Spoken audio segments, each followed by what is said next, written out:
Hey, my name is No Necrolord and it's time for you to get your poison and daggers out, because I will show you my favorite build, the build I'm gonna play on release when I try to be one of the top 1000 for the hardcore challenge. It's the Poison Rogue. I will tell you in this guide everything you need to know to be efficient in the endgame and to walk through it. We will look at skills and alternatives you have. We will look at the items, legendary aspects and uniques, and also at the Paragon boards, how you should approach them and what is the most effective and efficient way. I theory crafted on this build now for several weeks. I put hours into calculations and find the most efficient way, and I share it now with you. So, what are the strengths of this build and what are the weaknesses? The weaknesses of this build are the clearing speed. You won't one-shot while farming. You will be really good while pushing, fighting monsters that are levels ahead of you. Then you are good. For farming, there are better builds with Shadow Imbuement, for example. Another weakness is you are melee. If the endgame is really about kiting, still you have some advantages because of poison.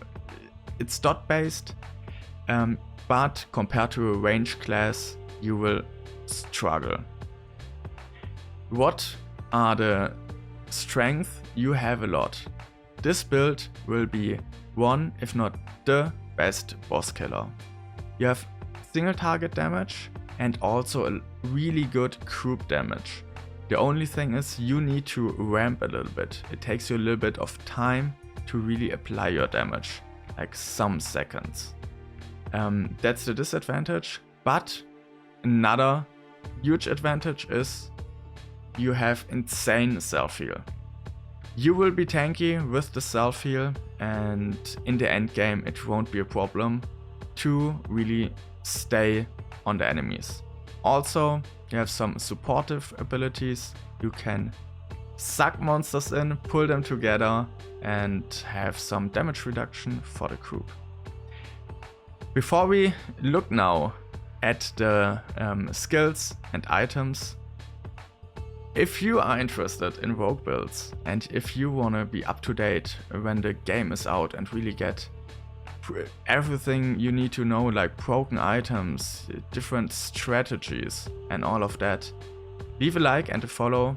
And if you are interested in seeing me trying to get to the top 1000, feel free to follow me on Twitch, No Necrolord. Let's jump in. Hello, my friend. Stay a while and listen. Before we look at the skill tree, we have to look at the skills. And the skills we will use are Blade Shift, Twisting Blades, Poison Trap, Poison Imbuement, Shadow Step, Death Trap, and Inner Sight. Why do we use the specialization Inner Sight? We will use Inner Sight because it enables us to use attacks as often as possible. Our Twisted Blades. Why is Twisted Blades so good for this build? Our build is all about Poison Imbuement, and Twisted Blades gives us the opportunity, by using the skill only once, applying Poison Imbuement 4 times in an AoE circle around you. And that's huge. Compared to other skills, Rapid Fire applies Poison Imbuement 5 times for single target. And that's the huge benefit why we will use it. Why do we focus on Poison Imbuement and not Poison Trap? The reason for it, Poison Imbuement has some crit scaling and also a lot of really good legendary synergies we want to use. We still use Poison Trap because it's also poison damage, it has some scaling and it supports our Poison Imbuement. Death Trap is used as a utility skill to group monsters, suck them in, pull them together, so we can do more damage, more group damage. Blade Shift is the skill we will use. It gives us everything we need for this build. It gives us more defenses, it gives us movement speed, and we can move freely through units. That's good for repositioning, also for escaping later on. Now it's time to deep dive, look at the skills even more, and see what passive skills I choose. Here, before we start, you can also go for Puncture if you want to apply the vulnerability buff 100% on a single target with the first hit. Then Puncture is good, for me not needed. Maybe I do one hit on the first hit, less damage, that's fine for me, but Blade Shift gives me much more. Gives you movement speed, here up to 20%, that's nice, and it helps us with our weaknesses. Our weaknesses are getting stunned, and it reduces the duration of control impairing effects by 20%. Also, it gives you 20% non-physical resistance on top. The main core spell we will use, I explained it earlier, will be Twisting Blades. It has many instances. You attack the enemy, then your daggers are stuck into the enemy. You have infinite daggers, you can attack as often as you want. Still, some daggers are stuck in the enemy. You do 8% more damage while they're stuck. Then they come back to you.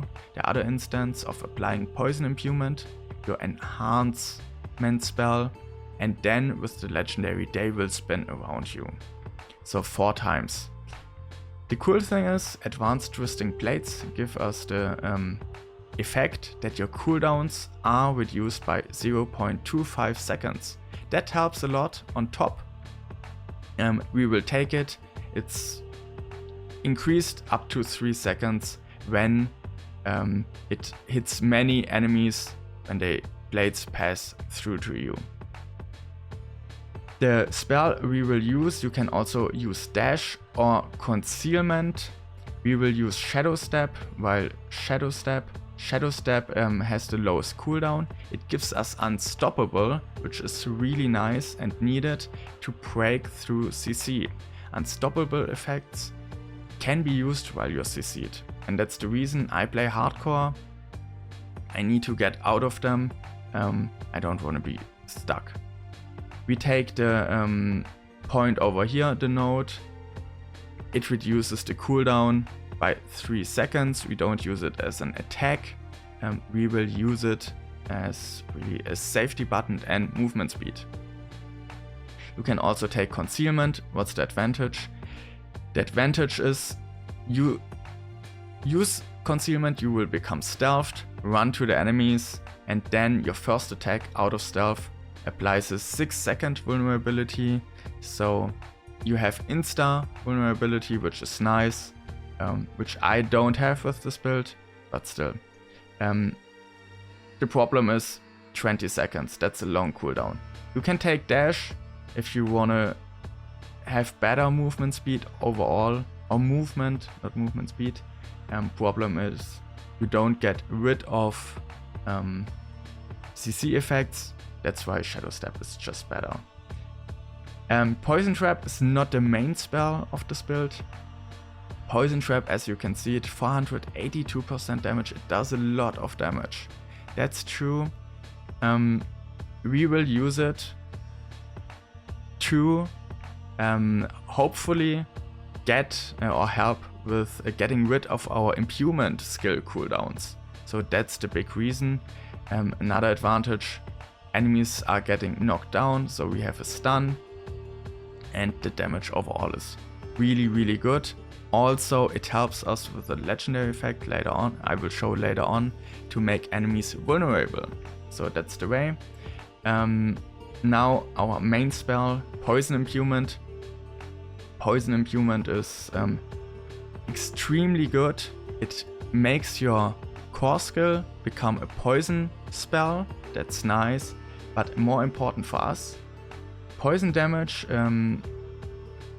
will be applied to your weapon, and you apply 140% of base damage, that's weapon damage, added with the base spell here, 140 is the damage, as poisoning damage over 5 seconds. And that's huge, and we have a lot of modifiers to scale this spell up.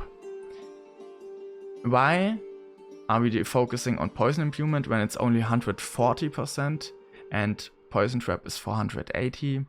The reason, our twisting blades, when we press it once, applies 4 times poison imbuement. So in total it would be 560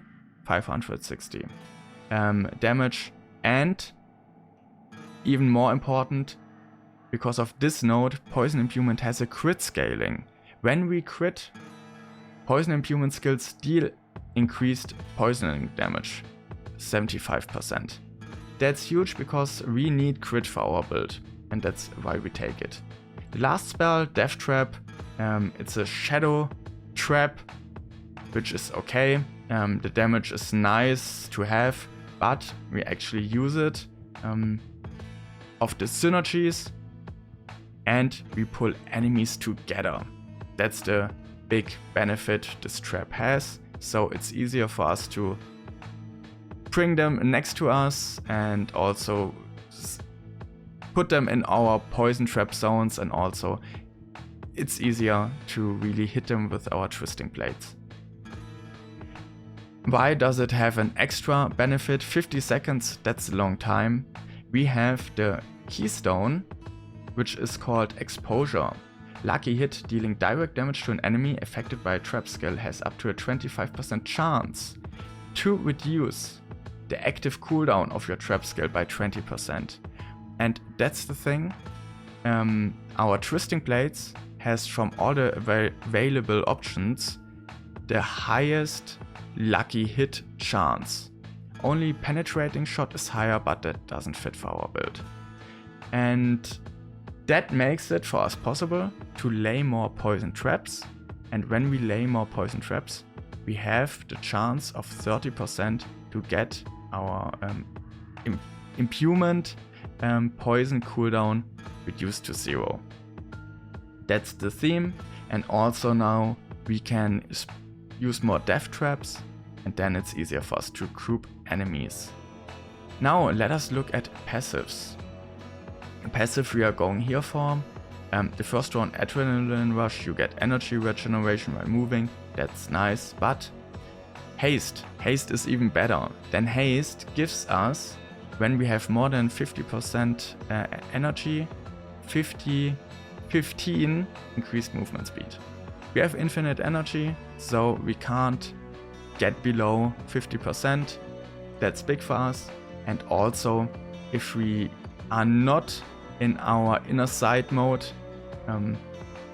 we will get energy passively back. So when we go from pack to pack, then we get movement speed when needed.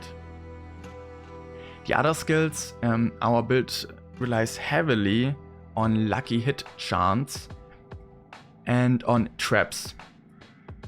On crit, we need crit, and that's why Trap Mastery is so good. We can spam traps with our keystone, and when we activate a trap, we get 12% crit for 4 seconds. That's really nice. We take innovation, we get a little bit of energy, whatever. We take it because every 100 energy you spend grants you increased lucky hit chance for 5 seconds. We have infinite energy, we want to attack fast, and that means we can burn a lot of energy, so we get a lot of lucky hit. Here's a good note, just saying, Alchemist's Fortune, why don't we take it? We need our passive points elsewhere. That's the only reason. Then passive points, Deadly Venom, that makes sense. Our damage is poisoning damage, most of our damage, so it's a huge increase. Then poisoned enemies deal less damage to us. This node is cool. It doesn't make too much sense for me to put more points into it. You gain 1% increased attack speed for each enemy you've poisoned, up to 15%.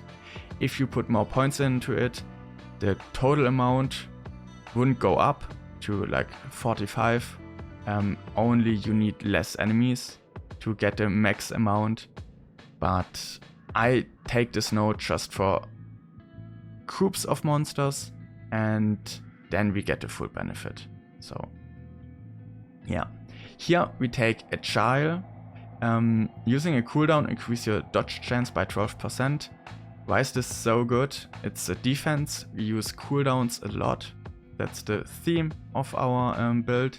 And on our Paragon board we get, and also on some weapons and other gear, we will get damage while we dodging, or after we dodge from dodging.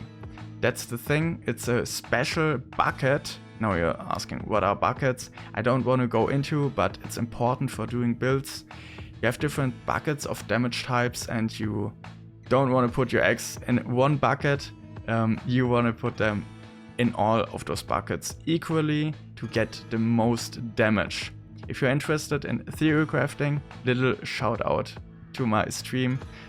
We do that a lot there. Now you have to trust me, or feel free to tune in and ask me questions about it.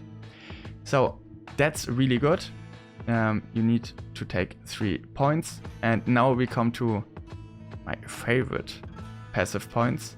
Not this one. You gain 12% close damage reduction. Makes sense. You pull enemies towards us. We are melee, so that's efficient.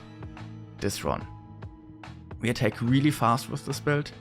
Blades are spinning around us, and heal for 3% of maximum life when you critically strike close enemies. This one doesn't care, this passive point doesn't care if we crit for high amounts. It only needs us to crit. And that's why we have insane amounts of healing against enemies. And those are the skills. Let us look at the gear and how to enhance this build in the best possible way. We said we focus on poison imbuement because poison imbuement gives us the most damage. That's why we put on our weapon, your imbuement skill effects have 40% increased potency against vulnerable enemies. We make enemies vulnerable, I will show you in a second, but that means 80% because it's on a bow or crossbow. Then the effect is doubled, which is really, really strong. Now, I teased it. How do we make enemies vulnerable? Lucky hit. Dealing damage to enemies affected by your trap skills has up to a 50% chance to make them vulnerable for 3 seconds. Twisting Blades has a base lucky hit chance with 33%. We have all those aspects and powers to enhance our lucky hit even more by spending energy, so it's easy for us to apply the vulnerability. Now, yes, some of you said, hey, wait, Twisting Blades, you put your daggers in, then they come back. There's nothing written about daggers or blades circling around you. You're right, that's why we use the Blade Dancers aspect. Twisting Blades orbit for a short time after they return to you, dealing X amount of Twisting Blades return damage per hit. Based on the distance the blade return, the orbit damage increases up. Why do I put it on a cloth and not on my weapon or amulet? The reason is, I don't care in our build about the damage Twisting Blade does. It will apply poison imbuement, the base damage from poison imbuement. And that's it. It doesn't scale with the Twisting Blades damage, it's just poison imbuement on top of it. What do we put on our amulet? We put their critical strikes with core skills increase your attack speed for 3 seconds. If we can attack faster, we have more Twisting Blades and we have more poison that we apply on the enemy. That's big. On the amulet, that means we have now 37.5% attack speed. That's really cool. And now, why do we need so much attack speed? Because before it was like, poison imbuement, it has a cooldown of 30 seconds. that's the reason here. Lucky hit, critical strikes with poison imbuement skills have up to a 10% chance to create a toxic pool that deals X poisoning damage over 3 seconds to enemies within. Okay, whatever. While standing in a pool, poison imbuement has no cooldown and no charge limit. If we proc it, we can spam Twisted Blades and all of them are poison imbued. You will melt bosses, that's the thing. Now, yeah, lucky hit, we don't have a 100% lucky hit chance and we need critical strike with poison imbued skills. That's why we need also the effect from our poison trap to get more poison imbues in the beginning, and then when this one procs, I'm pretty sure you can keep it up because there's no cooldown for this effect, and that's how you do insane amount of damage. Conceited aspect, deal increased damage while you have a barrier. Now you're asking, Nori, where's the barrier? The barrier you get when you have temerity. Temerity, wait. Let me switch the settings. Now you should see it fully. The barrier over here. Effects that heal you beyond 100% life grant your barrier up to 80% of your maximum life for 8 seconds. We have a lot of heal with the passive, and that means your health is kind of doubled, which is really huge. Now it's a unique and maybe we are unlucky we won't get it. What do we take instead? If you don't get it, then you take Aspect of Might.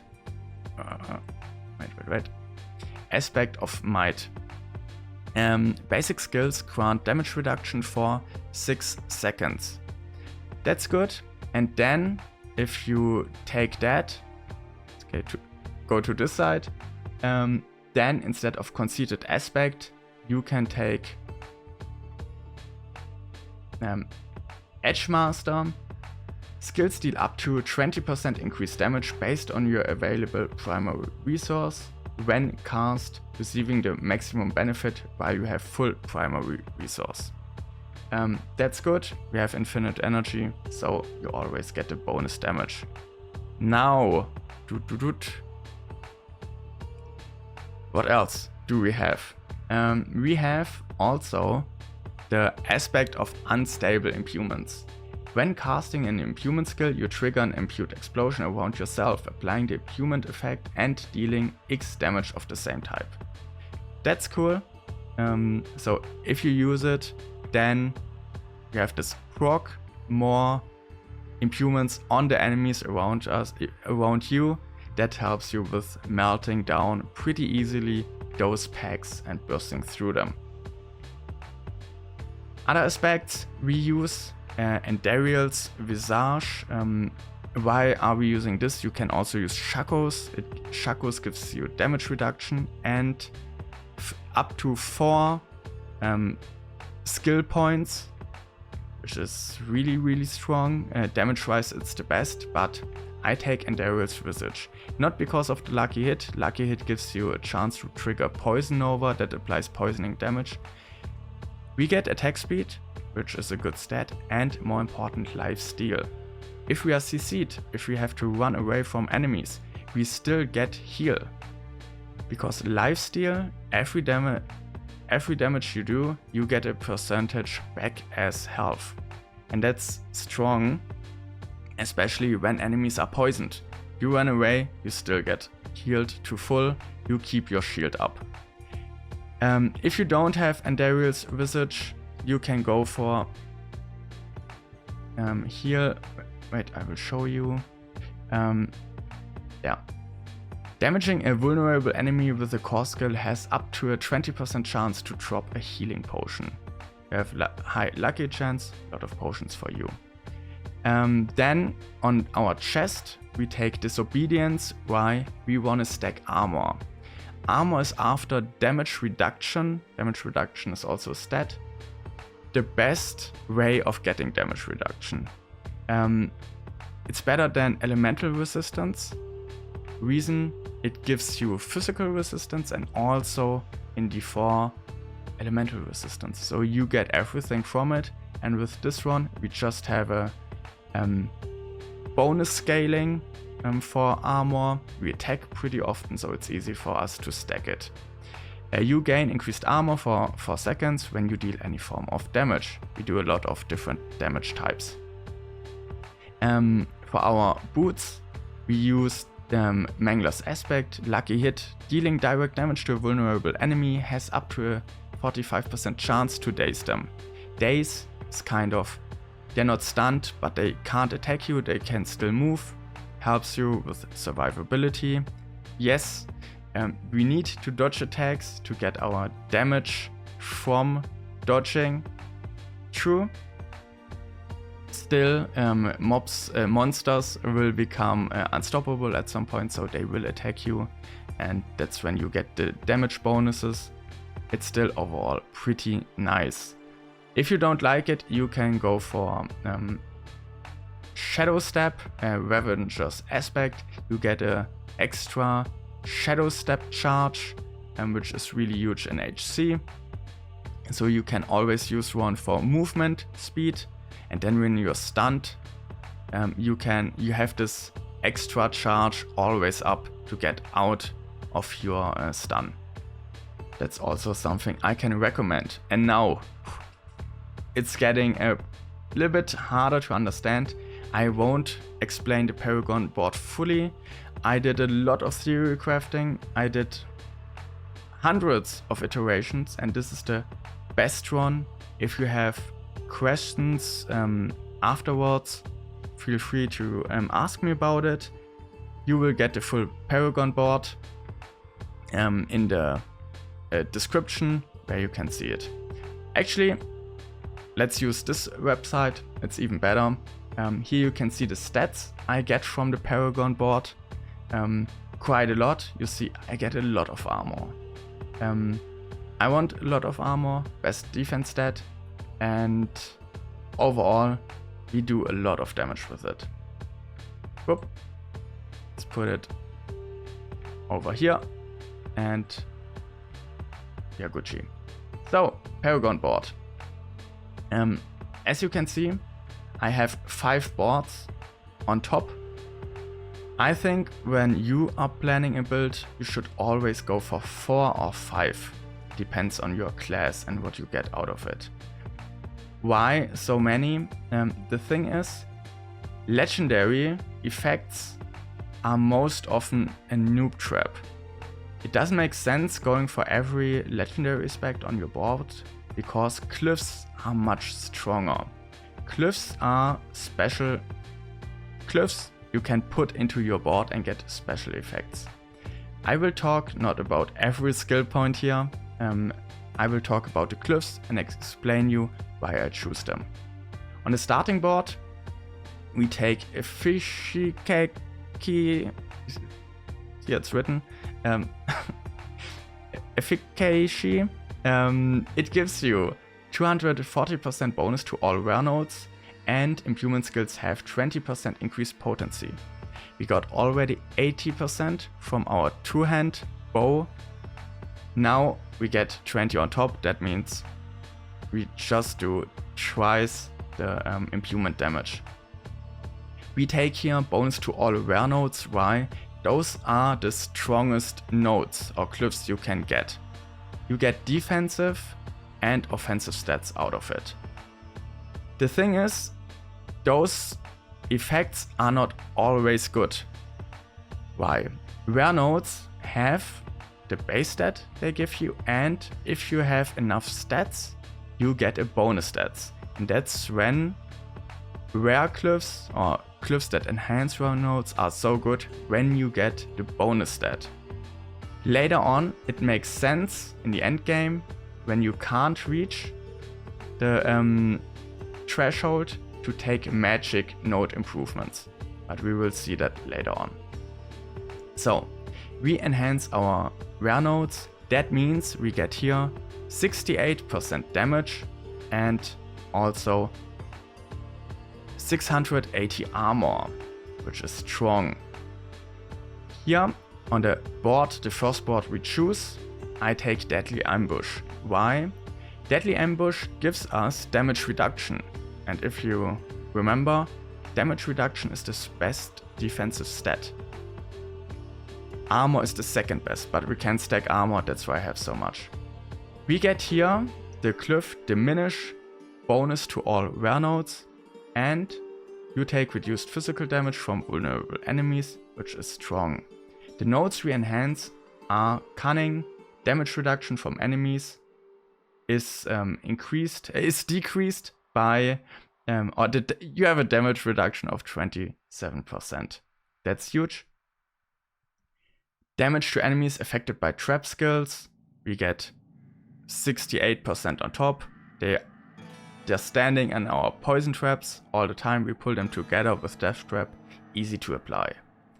Next board is the Leirana's Instinct board, and you have here the, if you like, you can see the effect. The effect is when Inner Sight Gorge becomes full, you gain 100% dodge chance for 1.5 seconds. The duration when we proc it again is 4 seconds for our Inner Sight, so it's pretty good. 100% dodge, nearly half of the time. Why didn't I take it? The reason is I wanted another board, because that board gave me around about 30% overall damage more because of those buckets. Just clicking, those are the buckets for every class. Good thing is Rogue has one more. It's too complicated right now, not the topic, thanks to Snow Raven.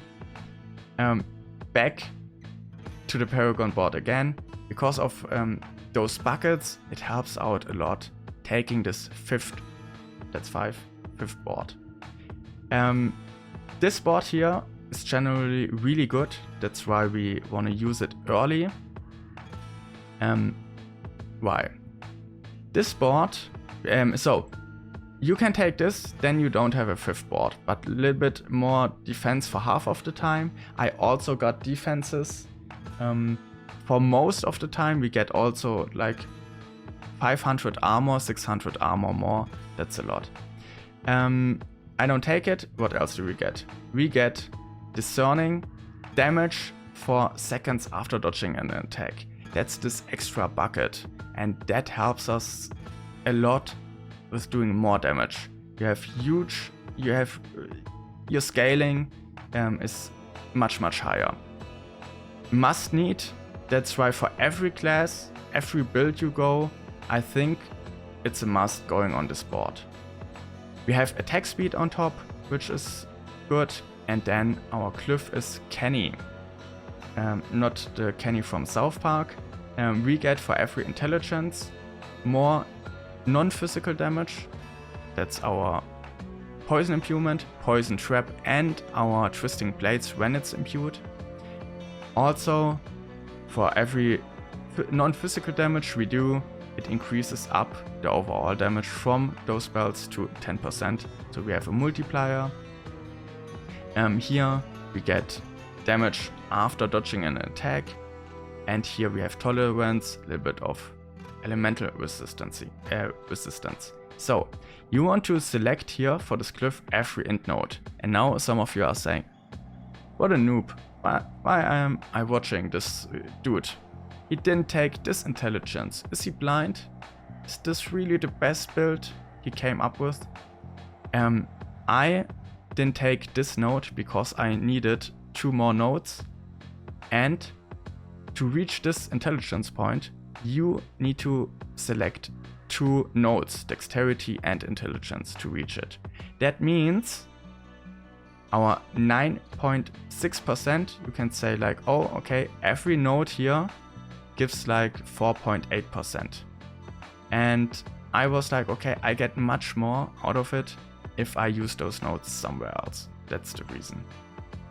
Next board is Exploit the Weakness, and we actually take the legendary aspect. The reason is I want this section, it's pretty good, and it's so close to it that I was like, hey, I only have to spend 7 nodes to get it, that's worth it. What is this section? Damage reduction from vulnerable enemies and armor. Everything we love for defenses, really good. We have exploit, vulnerable damage on top and damage to injured enemies, also nice. The glyph we are using is tracker. Tracker, for every intelligence purchased within range, we deal more damage to poisoned targets. So every spell we use, because all enemies are poisoned, does more damage. Really important here, poisoning damage effects last 33% longer. And that's a huge damage increase. That means 33% damage more from one poison imbuement. Yes, you have to wait longer, that's the thing, but on bosses, you will get a huge benefit out of it. I took here all the intelligence skill points. I didn't need to get rid of one here. The last board is not the last board, the second last is the no witness board. We don't take the like the legendary aspect here. The glyph we are taking is Bane. Bane gives us 9.6 increased poison damage, and the bonus is 10% chance to deal double the amount of damage over the duration. 9.6 poison damage for every strength node, that's why I choose it. We also get life on top. Life is really good, we get it also as a shield with temerity, so we get twice the effect out of it, nearly twice. And then knowledge, more damage. Now, why did I choose a fifth board? We get a lot of stats and we get intelligence more and strength more. Why? This glyph, you can see it, grants bonus to all magic nodes within range. And it's really nice having more intelligence and more strength than I can show you. We have on this board here, to get the bonus stats, you need to have more for the bonus stats than 450 strength. So just by having magic nodes are really good, just by having the magic nodes enhanced, we get also on this board for 4 rare nodes the bonus stats. That's really cool. Also, we get here 27% damage to elite. It would be 5%, I think. Something like 7%, something like this. So huge increase damage overall. Also, we get 170 armor instead of only 50. Big. The additional effect, when you hit an enemy attack that applies crowd control, they take up to increased damage from you for 20 seconds. It was the best magic node. We do stuns, we daze them, so we get this effect. And that's the Paragon board. That's everything you need to know. Now you're fully prepared to play for the endgame with your build.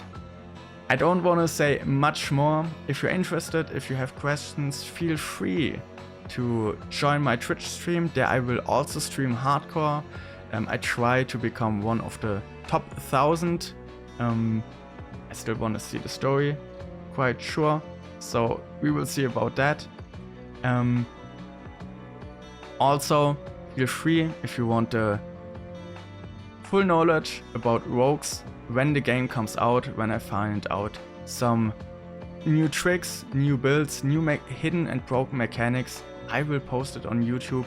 Therefore, leave a subscription, hit the bell icon so you will get the information immediately when you race also maybe to the top 1000.